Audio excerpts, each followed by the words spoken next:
Bonjour et bienvenue sur la chaîne de Papier et de Rêve. Je suis Ursula et aujourd'hui je vais peindre avec vous un coucher de soleil avec une petite particularité cette fois. Je me suis inspirée d'une photo que j'ai prise lors d'un voyage aux Maldives. Donc nous avons un coucher de soleil juste derrière un groupement de maisons typiques des Maldives. Et le soleil crée des rayons par-dessus l'ombre des maisons. C'est la partie la plus compliquée que je vais devoir réaliser dans mon tableau. J'ai donc commencé par mouiller mon papier et appliquer une première couche de couleur qui va correspondre à mon coucher de soleil. Donc j'ai commencé par du bleu céruléen et du bleu outre-mer, puis du jaune citron avec une touche d'alizarine permanent pour donner un petit peu ce côté très chaud du coucher de soleil, et pour faire la mer une touche d'indigo et de bleu céruléen.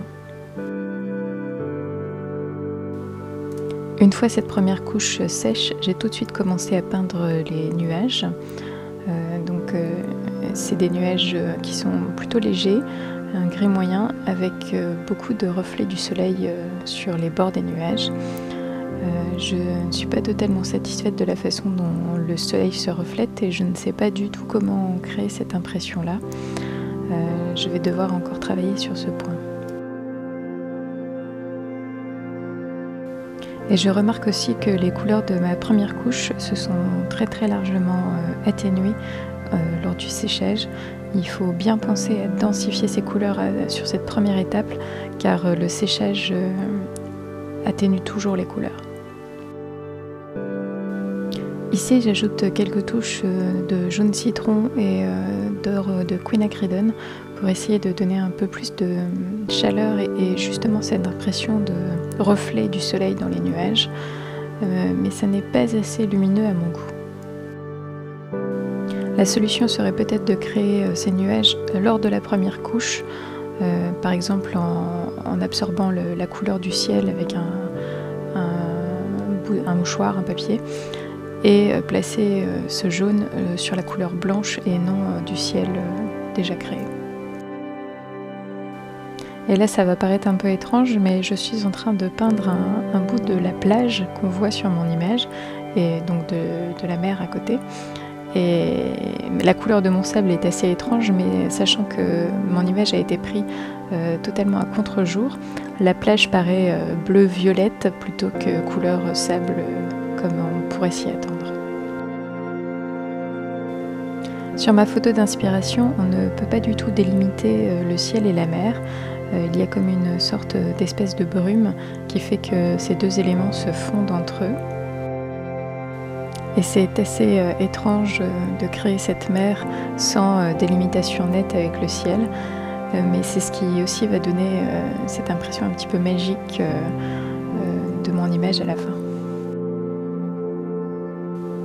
Et j'ajoute, quand c'est encore humide, un petit peu de relief sur ma mer, mais j'aurais dû suivre un peu le contour de ma plage et la perspective pour donner un petit peu plus d'angle et de profondeur à cette mer, car elle paraît un peu plate. Et comme à mon habitude, je densifie encore un peu les nuages pour leur donner plus de présence et un peu plus de volume aussi. Mes nuages sont peints avec un mélange de bleu céruléen, bleu outre-mer et de sépia, tout en faisant attention à garder une teinte très bleutée plutôt que gris neutre, pour que ça s'harmonise un petit peu mieux avec le ciel et avec l'impression de coucher de soleil du moment. Je vais maintenant rajouter une deuxième couche de texture pour la mer, et je ne comprends pas pourquoi j'ai fait cette erreur de faire tous mes traits très horizontaux, très droits, au lieu de suivre la plage, puisque les vagues vont être parallèles à la plage et non parallèles à ma vue à moi. Ce sera un truc que je vais devoir refaire. J'ajoute maintenant l'ombre des maisons. Ce sont des maisons à toit pointu très typiques des Maldives. Elles sont en bois assez sombre, mais comme en plus on est à contre-jour, elles paraissent quasiment noires dans mon image. Pour créer ce noir qui en vrai est légèrement violacé, j'ai utilisé de l'indigo, de l'alizarine cramoisie et une pointe de sépia, tout ça en densité très importante pour que ce soit le plus foncé possible. Et j'ai appliqué cette couleur avec un très gros pinceau pour ne pas être tentée de faire trop de détails. Pour l'instant, elles paraissent flotter, mais dès que je vais ajouter les pilotis un peu plus tard, on comprendra beaucoup mieux l'image. Pour réaliser cette image, j'ai utilisé un pinceau à quai pour mouiller mon papier au début, un pinceau Pentel que vous verrez un peu plus tard à réserve d'eau, un Escoda Versatile numéro 2 pour faire les traits tout fins des pilotis, un Raphaël Petit Gris pour mon ciel et mon gros Escoda Versatile numéro 12. Concernant les couleurs, j'ai utilisé de l'indigo de Winsor & Newton, du bleu céruléen,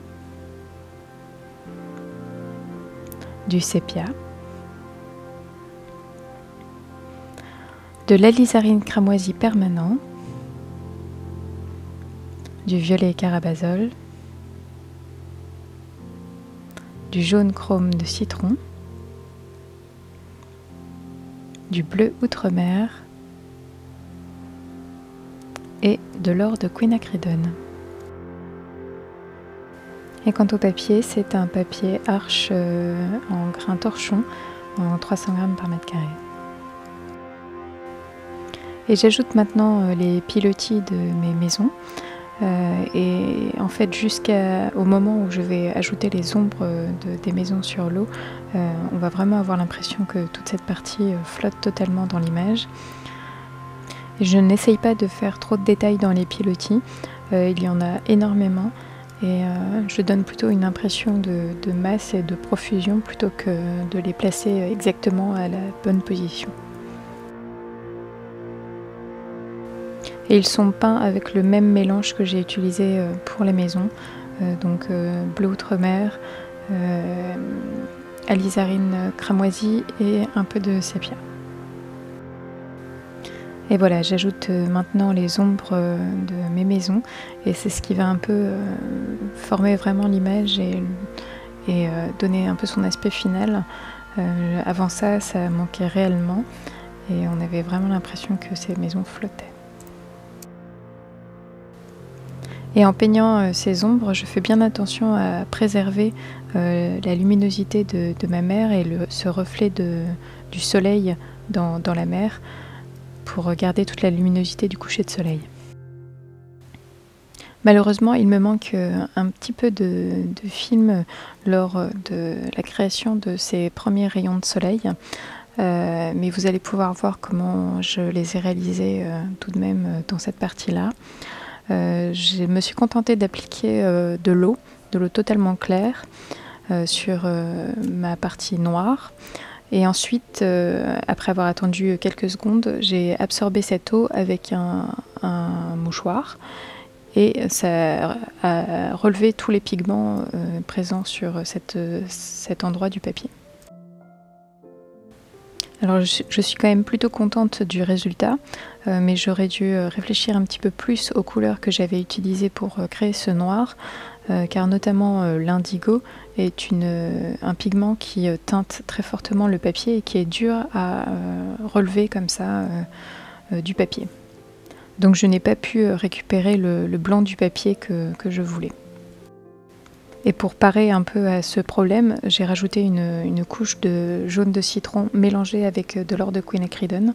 Le jaune de citron étant légèrement opaque et l'or de quinacridone étant plus chaud en teinte que le jaune de citron, ça améliore un petit peu cet aspect de soleil, de rayon de soleil qui passe à travers les maisons.